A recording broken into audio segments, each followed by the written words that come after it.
Bora! Bora! Terça-feira, dia 6 de janeiro. Vamos aqui para a edição de hoje do Switch TV Show. Seu programa diário sobre NBA aqui no YouTube. Abaixei aqui um pouco o volume porque tava... Caralho, tava alto pra caramba e peço até perdão. Vamos aqui para a edição de hoje. Vamos falar sobre a rodada de ontem da NBA. Tivemos 8 jogos acontecendo na segunda-feira. Falar sobre cada um deles, né? Tivemos alguns resultados um tanto quanto surpreendentes, né? Como o atropelo do Hornets contra o Thunder. Sim, o Thunder foi atropelado pelo Charlotte Hornets, né? Fico até me embolo para falar sobre essa atrocidade. Tivemos o time D do Denver Nuggets vencendo o Philadelphia na prorrogação, também um jogo inacreditável. Enfim, teve bastante coisa interessante. Tivemos Detroit atropelando, tivemos o Celtics assumindo a vice-liderança do leste. Então, muita coisa aconteceu na rodada de ontem. Vamos também falar um pouquinho sobre a questão Trae Young, né? Para quem não viu, ontem a gente teve a informação de que o Trae Young será trocado do Atlanta Hawks, informação do Charania. Inclusive, tem time aí já despontando como grande favorito a conseguir o Trae. E é um time que ninguém cogitava, né? Que é o nosso querido Washington Wizards, mas daqui a pouco falo mais sobre isso. Enfim, vamos aqui resenhar sobre tudo que rolou ontem na NBA. Antes, só peço para que você deixe seu like, se inscreva no canal, compartilhe o conteúdo. E vamos lá, né? Não se esqueça de dar uma olhadinha nas promoções da Centauro. Centauro segue aí com promoções maravilhosas. Você que ainda não fez a sua comprinha na Centauro para começar o mês, para começar o ano, a hora é agora. Ótimos preços aqui, ó. Aqui é a aba de basquete, mas tem vários produtos de vários outros segmentos. Segmento de corrida, segmento de futebol, segmento de suplemento. Enfim, tem muita opção aqui, sempre com desconto, sempre com preço bacana. E usando o cupom SWISH10, você garante um desconto de 10%, cara. Então aproveita, vai na Centauro, dá uma olhadinha nos produtos e usa o cupom SWISH10 aí para garantir esse descontinho maravilhoso. E de quebra, vai estar ajudando aqui o canal. Fechou? Então, dá essa moral. E vamos lá, né, gente? Vamos começar essa bagaça, roda a vinheta, e aí na volta a gente já começa a falar sobre os jogos de ontem da NBA. Bora! Beleza, pessoal, deixa eu botar aqui na tela pra vocês. Deixa eu botar aqui. Ó, vamos lá, minha gente, vamos começar falando sobre a grande vitória do Detroit Pistons pra cima do New York Knicks. Vitória por 121-90, né? O Pistons que vinha de uma boa vitória contra Cleveland, num jogo que não foi tão bonito, né? Mas venceu ali no fim. Ontem foi uma baita de uma vitória. Foi um jogo extremamente dominante de Detroit. A partir ali do segundo quarto, Detroit tomou conta do jogo, né? A defesa fez um trabalho incrível. A defesa do Pistons brilhou ali no segundo quarto, né? A partir do segundo quarto, né? No segundo, no terceiro e no quarto período, a defesa do Pistons anulou o ataque do Knicks. E ofensivamente, menino Cade Cunningham destruiu, né? Cade Cunningham ontem, mais uma atuação gigante do Cade. Ele que não fez um bom jogo contra Cleveland, né? Ele conseguiu colocar bons números, mas a atuação em si dele não foi muito boa. Ontem não. Ontem ele colocou ótimos números e, de fato, jogou pra caralho. 29 pontos, 13 assistências, 2 tocos, 11 de 17 nos arremessos de quadra, 3 de 4 nas bolas de 3. Fez um grandíssimo terceiro quarto. Ele foi responsável por, se não me engano, 15 dos 25 pontos que Detroit marcou no terceiro quarto. Né, um impacto gigante nos dois lados, uma tomada de decisão, uma eficiência, uma agressividade. Cara, foi uma atuação enorme do Cade. Um dos melhores jogos dele na temporada. Dá pra gente colocar assim. E isso tudo enfrentando no momento, né, era o segundo colocado da conferência, um time que foi campeão da Copa da NBA, né? Um time que eliminou Detroit no ano passado. Então, mano, foi uma atuação gigante do Cade e uma atuação gigante do time em si, do Pistons, que chegou à sua 27ª vitória na temporada, consegue desgarrar ainda mais ali na liderança do leste. E que jogador é Cade Cunningham, mano? Que temporada ele tá fazendo? Eu sou muito fã desse cara, não é de hoje que eu falo dele, né? Já faz um tempo que eu falo muito bem do Cade. Enquanto muita gente achava que ele era bust e tudo, há 2 anos atrás, eu sempre falei, gente, o Cade é muito bom, ele só precisa ficar mais saudável, ele só precisa ter um time bom ao redor. E tá aí. As últimas 2 temporadas do Cade excelentes, e essa é de longe a melhor temporada dele na NBA. Uma temporada, cara, de números de MVP. Assim, a realidade é que hoje o Cade tá entre tá tranquilamente entre os 5 melhores jogadores da temporada. Tranquilamente. Pra mim é Jokic, Shea, Luka, Jaylen Brown e Cade Cunningham. Hoje, olhando pro todo da temporada, acho que esses são os 5 melhores jogadores, mano.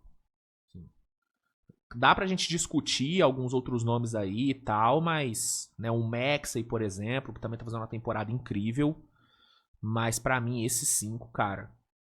E eu vou te falar, cara, a disputa entre Cade, Brown e Luka, apesar de eu achar que o Luka tá na frente dos dois, cara, o gap não é tão grande assim não, viu? O gap do Luka pro Jaylen Brown não é muito grande.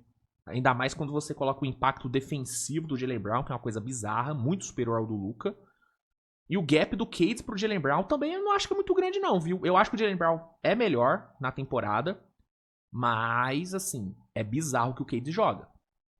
É muito bizarro que o Cade joga. Inclusive teve, né, recentemente, o Jeff Teague falando no podcast dele que hoje ele preferia ter o Cade Cunningham do que o Luka no time, né? É uma declaração que eu acho exagero, tá? Apesar do Cade ser um jogador completo e de ser muito bom, cara, o Luka, assim, em termos de talento e impacto no lado ofensivo, cara, o Luka é bem melhor. Assim, o Luka pode não ser tão eficiente quanto o Cade tá sendo, se bem que o Cade também tem suas noites de tijolo. Mas o cara, assim, o Luka é outro nível de jogador. Eu acho que é uma discussão meio, né, que não cabe. É ruim até pro Cade discutir ele contra o Luka, porque, sei lá, eu não acho uma discussão tão válida. Mas só de ter gente achando isso é um sinal de que realmente o Cade tá jogando pra caralho, né? Quando você é comparado com o Luka Doncic, mesmo sendo uma comparação que na minha visão não cabe, mas se tem alguém comparando, cara, é sinal de que você tá fazendo uma temporada muito boa. E de fato a temporada do Cade é muito boa.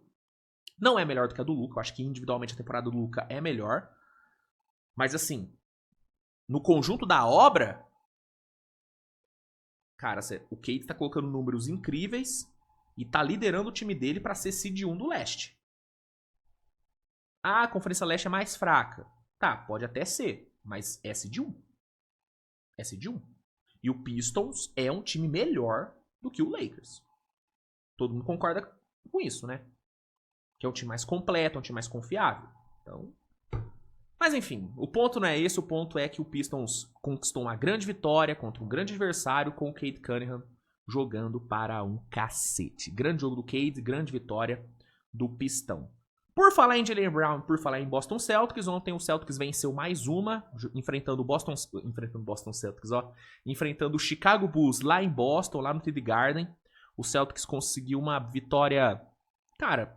É que o segundo tempo do Bulls foi um pouquinho melhor, mas no geral, cara, foi uma vitória muito tranquila do Celtics. O Celtics abriu uma vantagem muito grande no primeiro quarto, conseguiu estender no segundo.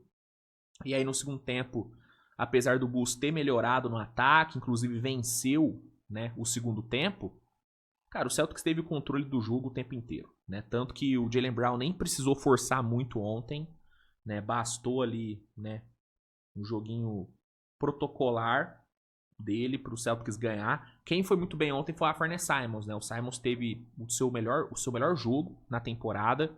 27 pontos com 8 de 14 no perímetro, jogou muito bem o Alfred Simons. E aí o Celtics, né, de forma protocolar, venceu o Chicago Bulls. Celtics chega à sua 23ª vitória na temporada, ultrapassa o New York Knicks, né? O Celtics é agora o segundo colocado do leste, o mesmo Celtics que a galera achou que ia tancar, que a galera achou que não ia brigar por nada, que ia tirar um ano sabático.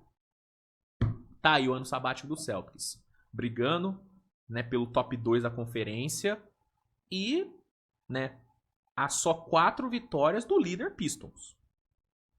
E tem o Jason Tatum pra voltar. E tem trade deadline ainda. Tô falando, gente.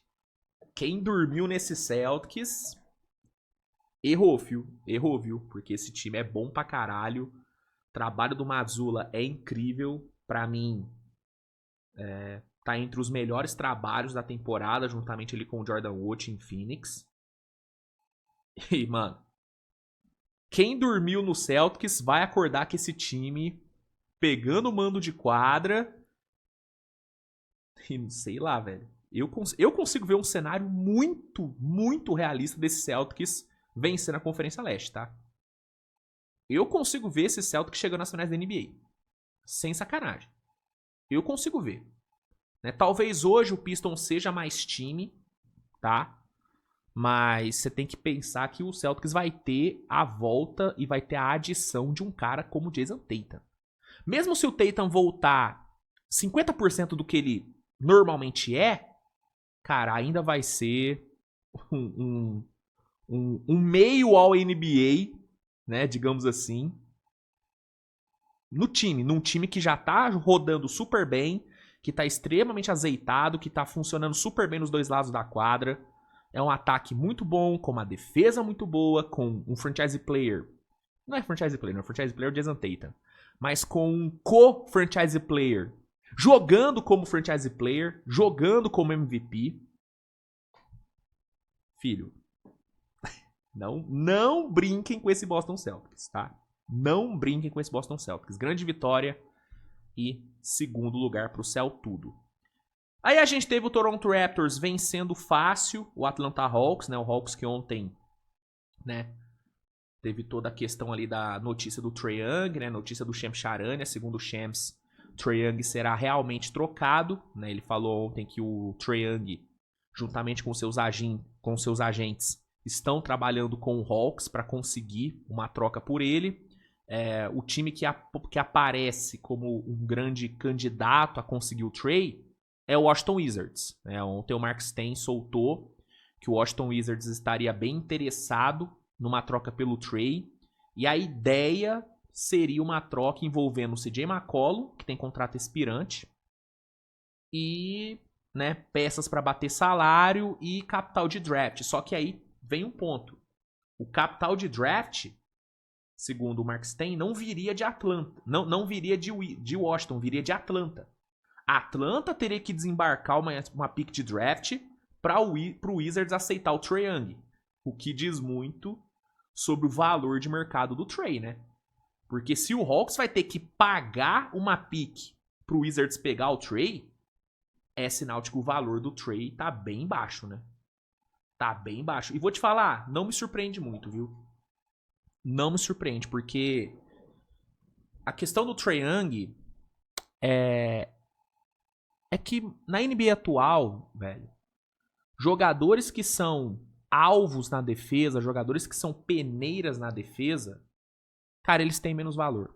A menos que você seja um Jokic da vida, a menos que você seja um Luka da vida, que é um sistema ofensivo inteiro, mano, se você não entregar o mínimo na defesa, se você conseguir pelo menos não ser um alvo, cara, o seu valor vai ser menor. Não é à toa que jogadores como o Trae, jogadores como o LaMelo, jogadores como o próprio Ja Morant estão desvalorizados e estão sendo alvos de vários rumores de troca. Por quê? Porque são jogadores que as franquias já entenderam que não vão levar time nenhum ao título.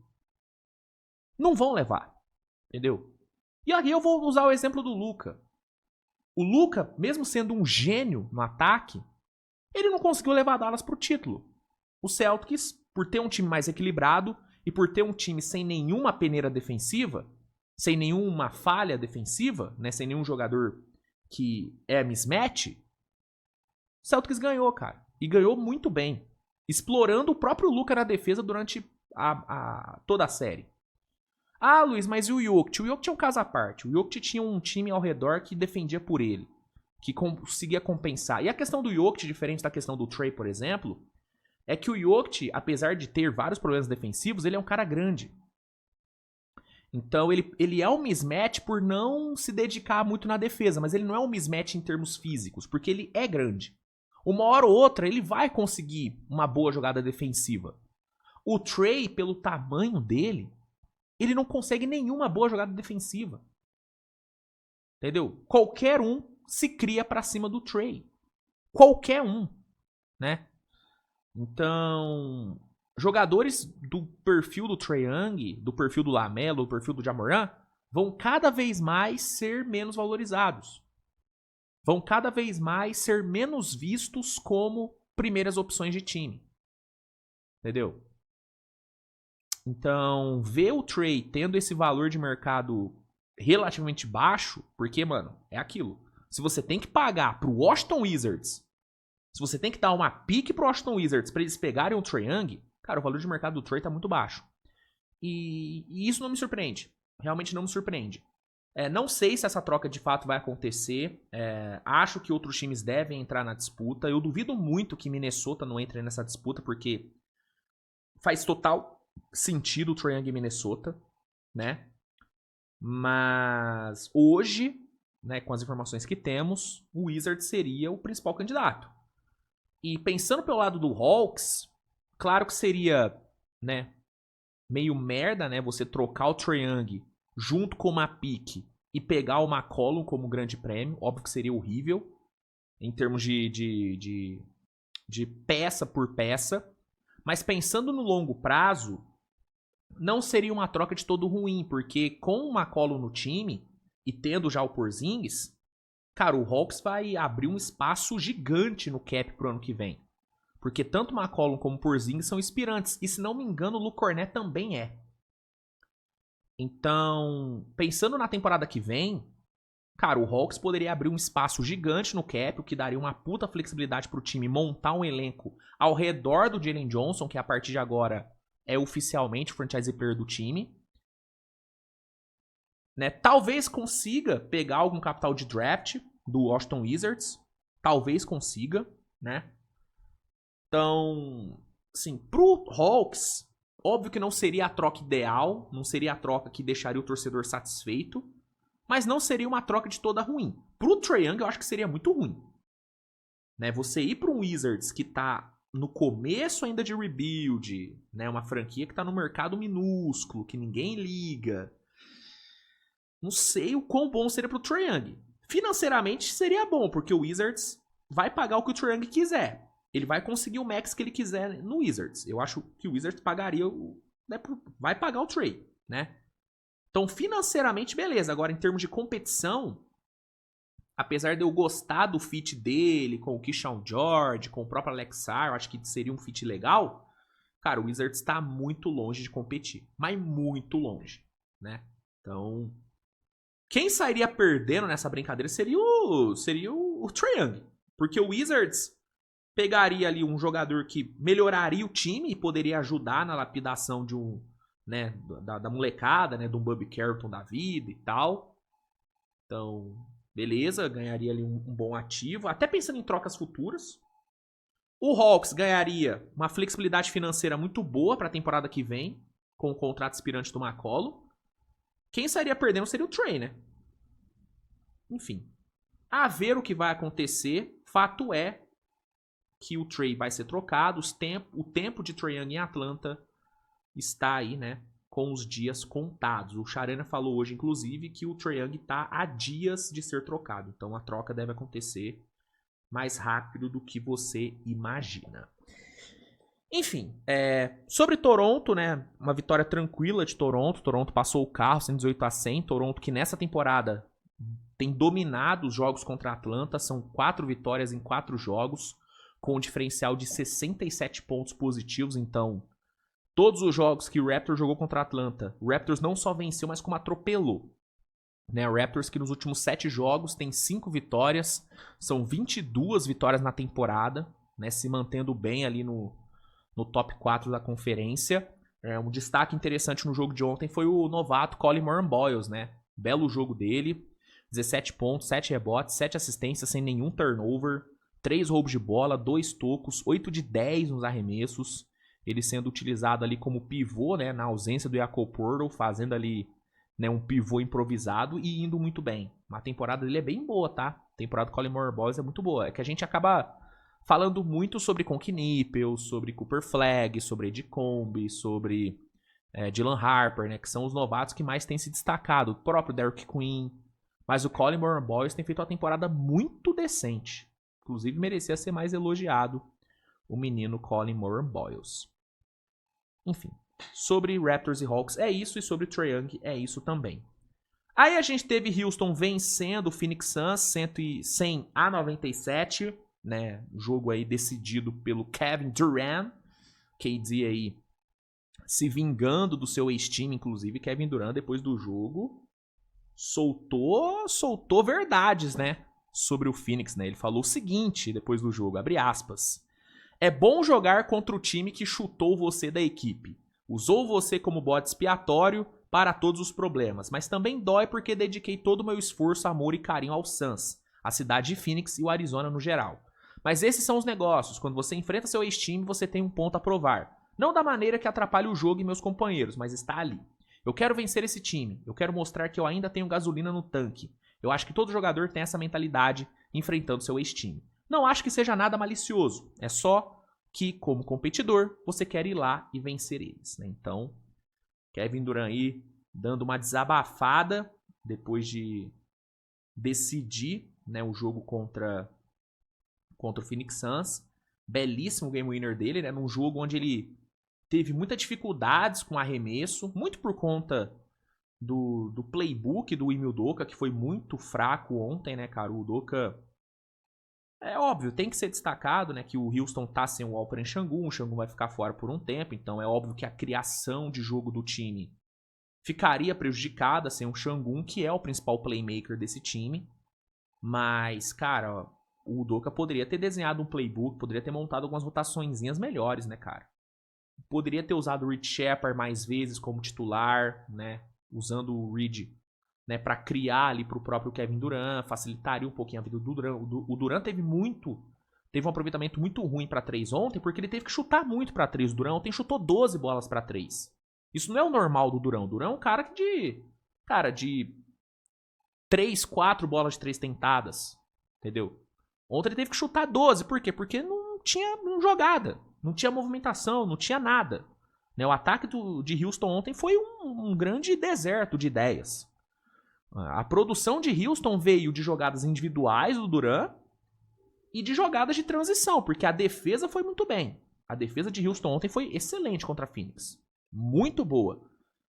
Mas o ataque, especialmente em meia quadra, foi muito ruim. Só que aí no final, o Durant, mesmo com aproveitamento horroroso, ele tentou a bola de 3, estava confiante. Bolaça caiu. Mandou o Phoenix Suns pra casa. Literalmente mandou, né, o Phoenix Suns pra casa. Mandou a torcida pra casa. Inclusive eu gosto muito do fato de que o Durant, ele não faz questão alguma de ser amado por nenhuma torcida, né? Vocês têm noção que o Durant vai encerrar a carreira talvez não sendo amado por nenhuma torcida? Sim, óbvio que depende muito do que ele for fazer em Houston, né? Se ele ganhar um título em Houston, beleza, ele vai ser ovacionado. Mas mesmo no Warriors, cara, a relação dele com a torcida do Warriors já não é boa há muito tempo. Não é boa há muito tempo. E ele não faz questão nenhuma em ter uma relação boa. Né? E aí é onde eu me pergunto. Será que o Durant terá a camisa aposentada em algum time? Será, cara? Porque assim, em Oklahoma eu acho que ele não vai ter. Eu acho que ele não vai ter camisa aposentada em Oklahoma. Por todo o contexto da saída dele. No Warriors eu não cravo que ele vai ter camisa aposentada também, não. Não cravo. Mesmo ele tendo sido 2 vezes campeão, sendo MVP das 2 finais. Eu não cravo que ele vai ter camisa aposentada lá, não. Em Phoenix não vai ter. Será que ele vai ter em Brooklyn? Porque dentre todas as torcidas, talvez a torcida de Brooklyn seja a que mais tem carinho pelo Durant.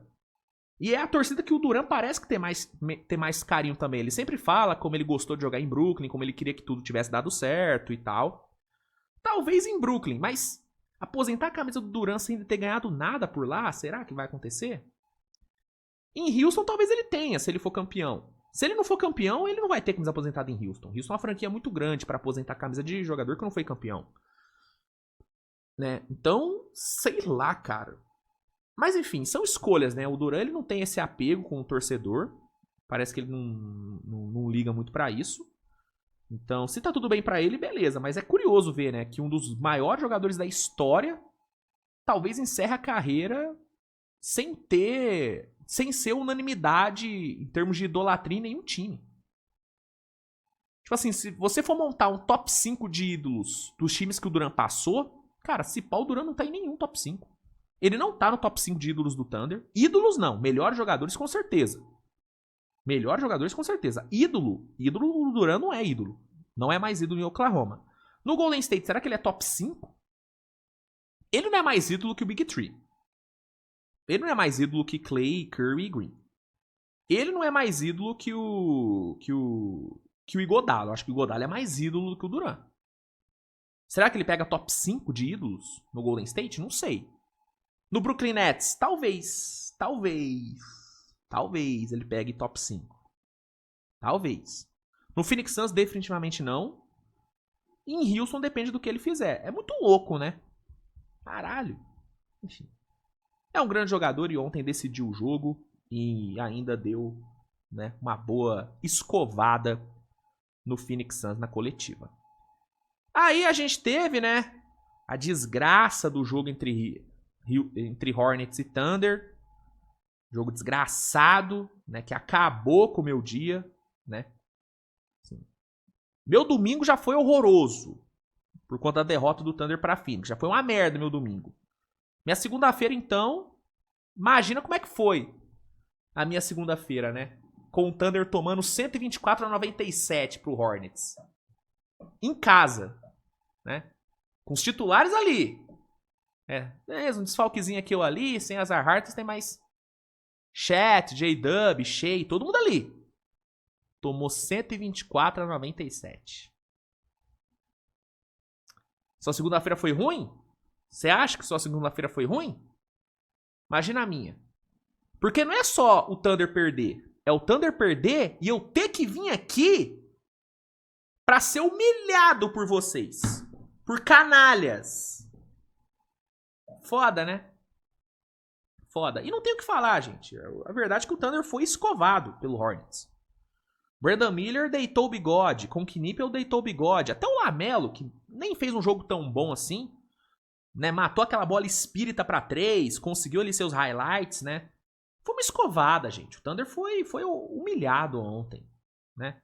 Mais um jogo patético do perímetro. Defensivamente também o Thunder ontem muito mal. Até conseguiu forçar turnovers, mas não conseguiu capitalizar porque o ataque é horroroso, né? Shea fazendo mais um jogo horrível. J-Dub, nem vou me estender muito no assunto J-Dub pra não ser processado, né?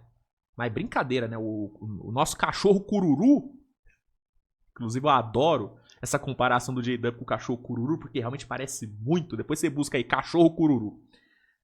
Nosso cachorro cururu tá de brincadeira, né? Desde que ele voltou de lesão, o Thunder tá, né, ladeira abaixo. Ladeira abaixo, desde que ele voltou de lesão. Chet Holmgren também, eu não vou me estender também pra não me arrepender depois do que eu vou falar, mas... Horrível, cara, horrível. E a verdade é que o Thunder vive, sim, uma fase ruim, não tem como negar isso. Não é crise. Crise é um exagero. Ontem eu até brinquei, né, no título do vídeo. Crise em OKC não é crise. Um time que é líder do Oeste, com 30 vitórias, que tem a melhor defesa em pontos cedidos e tudo mais, não dá pra falar que é crise. Mas é uma fase muito ruim, né? E é uma fase ruim que vem desde o Natal, né? As derrotas contra San Antonio realmente abalaram o mental da equipe, não tem como negar, a confiança do time foi muito abalada por conta das derrotas para San Antonio. E esses últimos 2 jogos foram muito ruins. A atuação contra a Phoenix foi horrível, Só que mesmo assim o time quase ganhou ainda. Ontem não teve jeito. Ontem foi uma atuação patética, o time foi esmagado nos rebotes, horrível no perímetro. Inclusive isso vem sendo uma tônica do Thunder nessa temporada. O Thunder é um time muito ruim no perímetro ofensivo. Se não me engano, o Thunder é o 18º em bola de 3 tentadas, 16º em bola de 3 convertidas e o 15º em aproveitamento para 3 pontos. Se não me engano. Medíocre demais. Na verdade, abaixo da média, né? E defensivamente, apesar de ser um time que cede pouco, que é o time que menos cede pontos pro adversário e que é o time, juntamente do de Phoenix, que mais força turnovers, é um time que toma muita bola de 3, cara. Cede muita bola de 3 pro adversário e toma muita bola de 3. E se você pega o recorte dos últimos 12 jogos, onde o Thunder ganhou 6 e perdeu 6, cara, o desempenho do Thunder é muito abaixo. Tá muito abaixo, mano. Muito abaixo. E aí, você pode usar algumas justificativas. São as lesões. O time do Thunder não ficou saudável nessa temporada ainda. Nos primeiros 25, 26 jogos ficou sem o J-Dub. Aí volta o J-Dub e Cason Wallace machuca, Zah Hartenstein machuca. Né? O time não consegue ficar saudável por muito tempo. O próprio Caruso também toda hora perde jogo. Então você pode justificar com lesões, beleza. Tá. Você pode justificar que o time não se adaptou à volta do J-Dub, que o J-Dub ainda não tá 100%. De fato, não tá. O J-Dub tá muito longe do 100%. O J-Dub de hoje não é nem 1/3 do J-Dub do ano passado. É outro jogador, né? Torço muito para que ele recupere o nível do ano passado, mas ainda não chegou nem perto. Pode ser justificativa. Você pode justificar, os adversários aprenderam a jogar contra o Thunder. Também acho que, obviamente, quando você é campeão, os adversários ficam a off-season inteira estudando você, pra ganhar de você. Entendeu? Então, sim. Mas a real, cara, é que, pra mim, todas essas justificativas são válidas, mas pra mim a maior justificativa é: o Thunder tá passando por uma fase ruim e é um time que não buscou na off-season melhorar seus pontos negativos. O Thunder ter sido campeão ano passado deu pro Sam Presti a tranquilidade de não fazer nada no elenco. Do tipo, cara, o time ganhou. Eu vou só renovar com a galera, tentar não perder ninguém no off-season, que o time vai ser campeão de novo. E era um pensamento que, beleza. E isso você pode ver em qualquer vídeo que eu soltei no off-season. Eu discordei do Sam Presti não fazer nenhum movimento. Eu acho que o Sam Presti deveria ter ido atrás de pelo menos 1 ou 2 arremessadores. Porque desde o ano passado, na verdade desde o ano retrasado, o perímetro ofensivo do Thunder era problemático. Foi problemático ano passado, na regular e no playoff. E nessa temporada tá sendo muito problemático. Então, pra mim, o Sam Presti deveria ter endereçado arremessadores. Só que era compreensível ele não fazer nada porque o time foi campeão. Ele meio que apostou na evolução dos moleques. E pode ser que, ainda nessa temporada, os moleques evoluam pra caralho. Ainda não aconteceu. Eu acho que o Chetz, ele não evoluiu em relação ao ano passado. Pra mim, ele segue o mesmo jogador. O J-Dub tá pior, porque ele ainda não recuperou da lesão. O Shea, ele melhorou na bola de 3. Né? Talvez o Shea tenha sido o moleque que mais evoluiu. Juntamente do AJ. O AJ Mitchell evoluiu pra caralho. Né? Inclusive, AJ Mitchell precisa urgentemente virar titular desse time, né? Pelo amor de Deus. Pelo amor de Deus. Agora, Lugendort, Cason Wallace, não evoluíram nada. Lugendort, assim, é outro que eu também não vou me aprofundar tanto pra não, né? Porque, pelo amor de Deus, assim, eu dou um braço pra não ver o Lugendort arremessando mais. Puta que pariu. E o foda do Lugendort, aí eu falei que não ia me estender, mas lá vai eu. O foda do Lugendort é que ele não é um grande arremessador pra 3, muito longe disso, mas na cabeça dele, ele é o Klay Thompson no auge. Porque ele não para de arremessar, irmão. É bizarro. Puta que pariu. E o Daigneault não tira o cara. O Daigneault. O Daigneault, realmente, ele é o Steve Kerr da nova geração, gente. É isso. Eu que tanto critico o Steve Kerr, o técnico do meu time é o Steve Kerr da nova geração.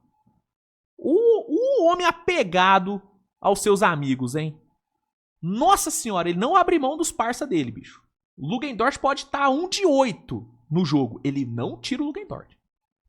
Surreal. Mas enfim, a verdade é que, assim, o Sam Prest não endereçou os problemas e os problemas persistem. E sinceramente, apesar de eu querer muito que o Thunder resolva seus problemas na trade deadline, porque pode fazer isso, o Thunder tem capital para resolver os seus problemas. O Thunder pode ir no mercado e ir atrás de arremessadores, né?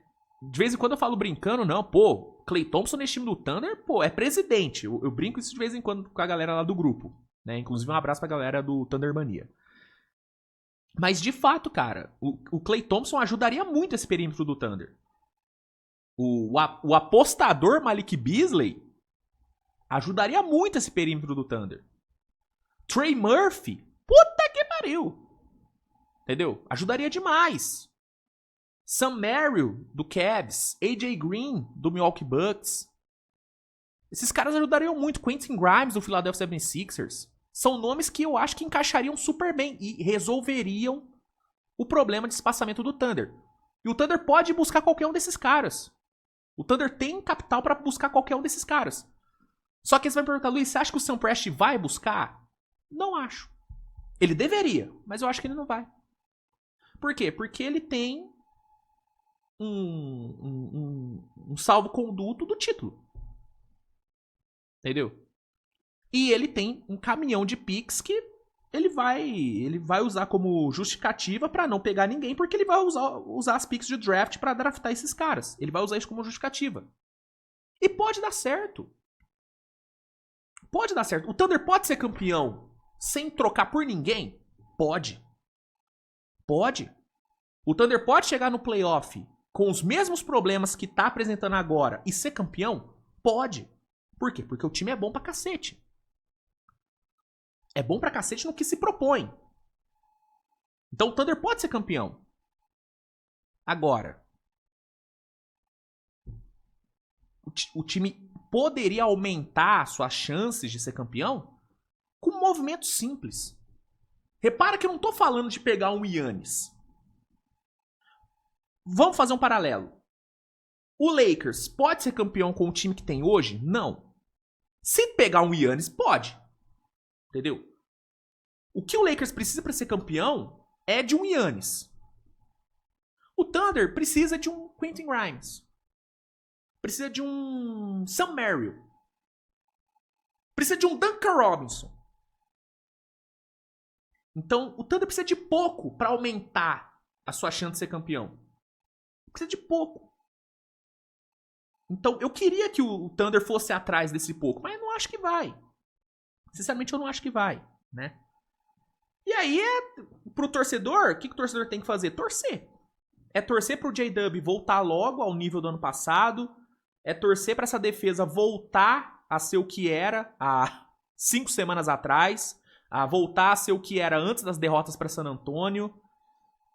É torcer pro Daigneault enxergar que ele precisa, né, usar rotações melhores, que ele precisa ajustar a minutagem de certos jogadores. Lugendort. É torcer pro Shea, né, parar de jogar mal igual ele jogou nos últimos 2 jogos, ele voltar a ser o Shea de 3 jogos atrás. É isso. E são coisas que podem acontecer, né? Mas enfim, sobre o Hornets, pra eu não falar só de Oklahoma, cara, vitória azaço do Hornets. A grande vitória do Hornets na temporada foi essa, tá? Atuação gigante do Brandon Miller, que tá jogando pra caralho. Atuação gigante do Con Knippel, que tá jogando pra caralho. Inclusive, com os 3 juntos, né? Lamelo, Knippel e Brandon Miller, o Hornets tem um desempenho de 9-7. 9 vitórias e 7 derrotas. Então os 3, eles têm um impacto muito grande. Esse time do Hornets não é um time de bobeira. O problema desse time do Hornets é, primeiro, o garrafão. Eles precisam ter um garrafão melhor. Eles precisam endereçar o garrafão. Eu acho que tem que ser o foco deles nessa trade deadline. É buscar um pivôzinho melhorzinho. E é saúde, cara. Esse time com pivô melhor, um protetor de aro melhor e saudável, esse time briga nesse leste, cara. Esse time compete por play-in. Entendeu? E tem material pra buscar. Eu, sinceramente, se eu fosse Charlotte, é que aí os fãs do Lamelo vão me esculhambar. Mas se eu fosse Charlotte, bicho, eu botava o Lamelo no mercado e ia atrás de um pivôzão. Ia atrás de um Anthony Davis da vida. Eu ia atrás. Porque, mano, você ter ali Knipel, Brandon Miller, com ali um Colin Sexton, com o Miles Bridges ali, e com um bom pivô, um rim protector ali brabo, cara, esse Hornets sobe muito. Nesse leste, esse Hornets sobe muito. Sabe um outro cara que o Hornets poderia ir atrás, usando o Lamelo? O Rudy Gobert. Tenta o Gobertzão. Bota o Lamelo. O Minnesota tá doido por um armador. Eu, se fosse o Charlotte, faria isso, mano. Porque é uma base boa. Miller e Knipel são dois jogadores que eu adoro. Vejo muito potencial nesses dois. Especialmente no Brandon Miller, que a cada jogo, a cada dia, ele fica mais e mais parecido com o seu ídolo Paul George, né? O Brandon Miller, que já falou que o Paul George é o grande ídolo dele. A cada jogo ele parece mais com o Paul George. Só tem que parar de parecer na questão de lesão, né? Ele poderia não pegar isso do Paul George. Mas de resto, cara, capacidade atlética, criação de arremesso, cara, é bizarro como ele parece com o Paul George jogando. É bizarro. Então, eu apostaria nesses dois moleques, usaria o Lamelo pra conseguir um pivô melhor, um rim protector de elite. E, mano, iria... Esse time, cara, esse Hornets dá pra brigar, mano. E vou te falar, com a campanha que eles têm, 13-23, cara, dá pra sonhar. Dá pra sonhar. Vamos ver o que o Hornets vai fazer, se o Hornets vai ser agressivo ou não. Mas eu tentaria, cara. Eu tentaria. E, assim, não quer usar o Lamelo na troca? Cara, mas tenta, entendeu? Pega pique, pega Colin Sexton. Vai atrás, mano, de um Gafford da vida. Pega um pivôzão. Esse time tá um pivôzão de brigar a Vera nesse leste. Tá a um pivôzão. Um pivôzão. Brabo. Enfim. É isso sobre Hornets e Thunder. Vitórias aço do Hornets. Humilhação pra OKC. Que dia 13 pega o Spurs de novo. Ah, meu Deus do céu. Vamos lá. Pô, esse jogo aqui foi bizarro, né? Denver e Sixers. O que a gente viu aqui foi uma loucura, tá? O Denver Nuggets ontem, meus amigos, entrou em quadra com os seguintes jogadores. Se liga nos nomes que jogaram ontem por Denver. Zeke Naji, Bruce Brown, Hunter Tyson, Spencer Jones, Julian Stroughter, Darryl Holmes, Curtis Jones, Peyton Watson e Jalen Pickett. Esses foram os 9 guerreirinhos que defenderam o Denver Nuggets ontem. O Denver ontem jogou sem Jokic, Murray, Brown, Cam Johnson, Aaron Gordon, Valanciunas e Tim Hardaway. Jogou sem esses caras.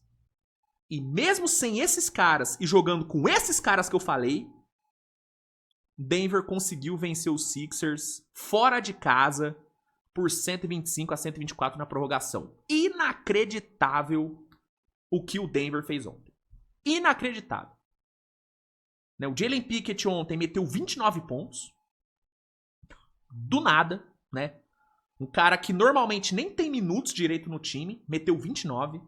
Peyton Watson, que é conhecido pela defesa, meteu 24 pontos ontem. Inclusive, Peyton Watson nos jogos sem Nikola Jokic tem jogado muito, tá? 23 pontos pra ele de média nos jogos sem o Jokic. E nos últimos 8 jogos... Não, perdão, na temporada ele tem 8 jogos de mais de 20 pontos. Sendo que nas últimas 2 temporadas combinadas, ele teve só 2 jogos de 20 mais. Nessa temporada ele já tem 8. Então ele tá tendo um salto de evolução. Você teve Zeke Naji, o bagre Zeke Naji, que é um jogador horrível. Horrível. O torcedor do Denver vai concordar comigo? Meteu 21 pontos com 8 rebotes ontem. Então, assim, foi surreal o que o Denver fez ontem. É inexplicável o que o Denver fez ontem. Não tem como explicar. Não tem tem como explicar, gente. Assim, foi um jogo... Assim, eu acho que se eu fosse ter que dar uma justificativa pra esse resultado, eu usaria a justificativa de que o Denver quis mais que Filadélfia, mano. Achei que Filadélfia ontem jogou muito pau mole. Muito pau mole. Não tirando mérito de Denver, tá? Pelo amor de Deus. Denver tem todo o mérito do mundo pelo que fez ontem. O Denver fez ontem. O Denver conseguiu ontem, talvez, a vitória mais inacreditável de um time nessa temporada. Tá? Pelo contexto do jogo, foi inacreditável o que o Denver fez. Mas, cara, eu achei que Filadélfia jogou muito displicente. Muito displicente. Saca? E Denver foi lá e venceu. Na batalha de vontade, Denver teve muito mais vontade do que Filadélfia. E saiu com essa vitória gigantesca. E surreal. Surreal. Né? Denver bateu aí sua 24ª vitória. E Filadélfia perdeu seu 15º jogo. E vou te falar, essa derrota pode fazer muita falta lá na frente, viu? Muita falta lá na frente. Surreal realmente o que fez o Denver Nuggets. E aí, né, cara, fechando a rodada, a gente teve o Clippers vencendo o Golden State lá em Inglewood. Vitória por 103-102. Eu já fiz vídeo sobre esse jogo, então não vou me estender muito, mas em resumo, foi um jogo onde nenhum dos dois times realmente jogou bem, né? Os dois times foram mal, né? O Golden State ofensivamente foi muito mal mesmo, né? O terceiro quarto do Golden State no ataque foi uma coisa pavorosa, né? O próprio Curry, que terminou com 27 pontos e terminou ejetado com 6 faltas, cara, ele não fez um grande jogo não, velho. Até o terceiro quarto, o jogo do Curry era muito ruim. É que no finalzinho ali ele matou umas 2 bolas de 3 que deram uma melhorada na atuação dele. Mas foi um jogo ruim do Curry. Muito ruim. Jimmy Butler ontem foi muito bem na defesa. Mas assim, no perímetro foi horrível. E na última bola ali ele meteu um airball feião, né? Então... E do outro lado, o Clippers que tava sem o Harden, cara, assim, a criação de jogo do Clippers horrível. Uma quantidade colossal de turnovers. Né, o próprio Kawhi ontem sofreu demais com a marcação do Warriors. Toda hora que o Warriors dobrou em cima dele, o Kawhi sentiu, né, cometeu turnover a rodo, aproveitamento patético no perímetro. Então, os dois times jogaram mal. No fim, alguém tinha que ganhar e acabou que foi o Clippers. O Warriors teve a chance de ganhar no último lance com o Jimmy Butler. Jimmy Butler errou o fadeaway ali. Que, inclusive, se ele tivesse tentado aquele mesmo arremesso no playoff, eu acho que ele teria acertado. É que ele errou porque a temporada deu guarda. Se fosse playoff, ele acertava. E aí o Clippers ganhou. A arbitragem foi muito ruim ontem. Não tem como falar desse jogo sem falar da arbitragem. Né? Ontem a arbitragem foi muito fraca. Tanto que hoje já saiu o relatório dos árbitros assumindo que erraram nos lances ali no quarto período. Né? Que foi a end-one não dada a favor do Curry. Que claramente era end-one e a arbitragem escolheu não dar. E o goaltender, que eles não marcaram, do John Collins. Né? Então, basicamente, a arbitragem tirou do Warriors 4 pontos ali. Intencionalmente. Tirou. Né? Então, e inclusive, por conta dessas dois erros, o Steve Kerr foi ejetado, né? Porque o Steve Kerr ficou tão puto depois desses 2 erros, que foram quase que em sequência, que ele foi pra cima do árbitro, o árbitro deu 2 técnicas e expulsou ele. Então, o impacto desses 2 erros foi muito grande pro Golden State. Não tô tirando o mérito do Clippers. Mas, assim, num jogo tão ruim, onde nenhum dos times merecia ganhar, cara, esses 2 erros foram fundamentais. Fundamentais, tá? Então, basicamente, sobre o jogo é isso. O Clippers se mantém aí, né? Com uma fase boa, né? São 7 vitórias nos últimos 8 jogos. E o Warriors sofre sua 18ª derrota num jogo onde poderia ter vencido. Assim, é que pra não falar que o Warriors foi todo ruim no jogo, defensivamente o Warriors fez um grande jogo, tá? Defensivamente eu gostei muito do jogo do Warriors. O Warriors só conseguiu se manter vivo ali pro quarto período por conta da defesa. Porque ofensivamente o Warriors foi patético no terceiro quarto. A defesa salvou os caras. Então a defesa do Warriors foi muito boa. Se o Warriors tivesse tido um desempenho ofensivo um pouquinho melhor, tinha ganhado, independente dos erros da arbitragem. Então, só pra pontuar. Já o Clippers foi ruim em todos os aspectos, tá? Defensivamente, ofensivamente. O único período onde o Clippers foi muito bem no jogo foi o primeiro quarto. Depois dali, o Clippers foi muito mal e ganhou, né, por razões ali que não dá pra explicar. Essa é a verdade. Então é isso. Sobre Blazers e Jazz, pra gente encerrar, Blazers conquistou, né, uma grande vitória, 137-117. Deni Avdija com mais um jogaço, né, cara? 33 pontos, 8 rebotes, 9 assistências, com 10 de 19 nos arremessos. Temporadaça do Deni Avdija, né, cara? Temporada de All-Star dele. O Blazers ontem chegou à sua 5ª vitória nos últimos 6 jogos. O Blazers vivendo um momento muito bom, né? São 17 vitórias na temporada. E o Jazz, né, sofrendo aí sua 23ª derrota, a 12ª como visitante, né? O Jazz é um dos piores visitantes da temporada, tá bom? Então, é isso, minha gente. Obrigado, viu, pela sua audiência nessa terça-feira. Espero que você tenha gostado. Se gostou, deixa o like, se inscreve no canal, compartilha o conteúdo, né, que é sempre muito importante. Nos vemos mais tarde com mais conteúdo, com mais vídeo. Agradeço a todos pela companhia. Valeu, um abraço, beijo e tchau, galera. Valeu!